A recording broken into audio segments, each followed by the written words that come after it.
மனுஷனுடைய வாழ்நாள் ஒண்ணுமே கிடையாது. அப்போ நீங்க எப்படிப்பட்டவங்களா இருக்கணும்? ஆயத்தமா இருக்கணும். நீதிமொழிகளின் புஸ்தகம் 27:1 வாசிங்க. நாளை தினத்தை குறித்து பெருமை பாராட்டாதே, ஒரு நாள் பிறப்பிப்பதை அறியாயே. ஒரு நாள் பிறக்கிறது எல்லாம் நம்ம ஒண்ணு அறிய போறதே கிடையாது. இன்னைக்கு நீ வச்சிருக்கிறாரு, நான் இருக்கேன், அவ்வளவுதான். மனுஷன் ஒண்ணுமே கிடையாது. நாளைய தினத்தை குறித்து பெருமை பாராட்டாது. பிறகு நான் பார்த்துடலாம், இப்போ நான் அப்படி ஆகணும் இப்படி ஆகணும். ஆட மனுஷன் நாளைக்கு உன் கையில இல்ல. ஒரு நாள் பிறப்பத நீ அறியாயே. யாக்கோபு 4:14 வாசிங்க. நாளைக்கு நடப்பது உங்களுக்கு தெரியாது. நாளைக்கு என்ன நடக்க போகுதுன்னு உங்களுக்கு தெரியாது. உங்கள் ஜீவன் எப்படிப்பட்டது? கொஞ்ச காலம் தோன்றி பின்பு தோன்றாமற் போகிற புகையை போல் இருக்கிறது. இந்த சத்தியத்தை கொஞ்சம் உள்வாங்க. இப்ப உங்களை கடினப்படுத்தி பிறகு ரட்சிக்கப்படலாம் ஒரு பெரிய கூட்டம் இருக்கிறீங்களே. ரட்சிக்கப்படுறவங்களையும் கெட்டு போறதுக்கு தக்கவாறெல்லாம் புத்தி சொல்லி கொடுக்குறாங்க. தனக்கு எவ்வளவு கேடு, அது செத்து போச்சு. நீ சிலர் புத்திமதியை கேட்டு இன்னைக்குல 4 வருஷம் கழிச்சுன்னு பார்த்தா இடையில ஏதாவது சம்பவம் ஆகி போச்சு, என்ன ஆகும்? நாளைக்கு நடப்பது உங்களுக்கு தெரியாது. என்னையும் சேர்த்தா உங்கள் ஜீவன் எப்படி இருக்கு? கொஞ்ச காலம் தோன்றி பின்பு மறைஞ்சு போகக்கூடியதான புகை கொத்துதான் இருக்கு. 1 சாமுவேல் 20:3 அதுல இடப்பாக இருக்கு. மரணத்திற்கும் நமக்கும் 1 அடி தூரம் தான் இருக்கு. வாசிங்க. மரணத்திற்கும் எனக்கும் 1 அடி தூரம் மாத்திரம் இருக்கிறது என்று கர்த்தருடைய ஜீவனையும் உம்முடைய ஜீவனையும் கொண்டு நிச்சயமாய் சொல்லுகிறேன். போதும். இங்க என்ன சொல்லப்பட்டிருக்கு பாருங்க, மரணத்துக்கும் எனக்கும் 1 அடி தூரம் தான்.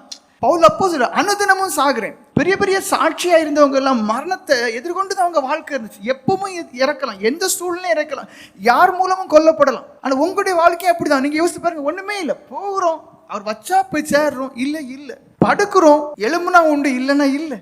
மரணத்துக்கும் எனக்கும் 1 அடி தூரம் தான். நான் ஒண்ணுமே இல்லை.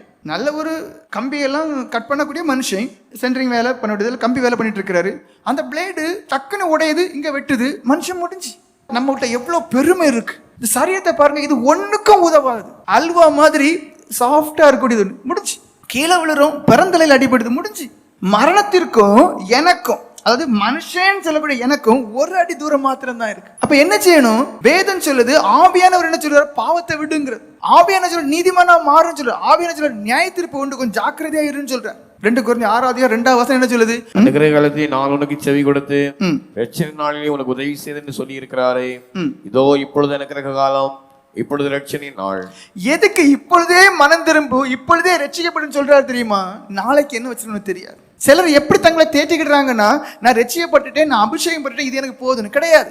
ஏன் இயேசு கிறிஸ்து ஞானஸ்நானம் பெறணும்? காரணம் என்னன்னா, மக்களுக்கு அறிவில்ல, ஏதோ இயேசு கிறிஸ்து தேவையில்லாத காரியத்தை பண்ணினாருன்னு.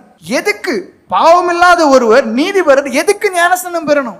நீ பரலோகராஜ்யம் போகணுமா, எல்லா நீதியான கற்பனையும் கைக்கொள்ளும். இப்ப என்ன, எல்லாருமே தேவனை காட்டுல மிஞ்சினவங்க. நான் அபிஷேகம் பண்ணிட்டேன், நான் ரட்சிக்கப்பட்டுட்டேன், நான் மேல போயிடுறேன். ஒருத்தரும் பறக்க முடியும், இங்கதான் கிடப்பிய.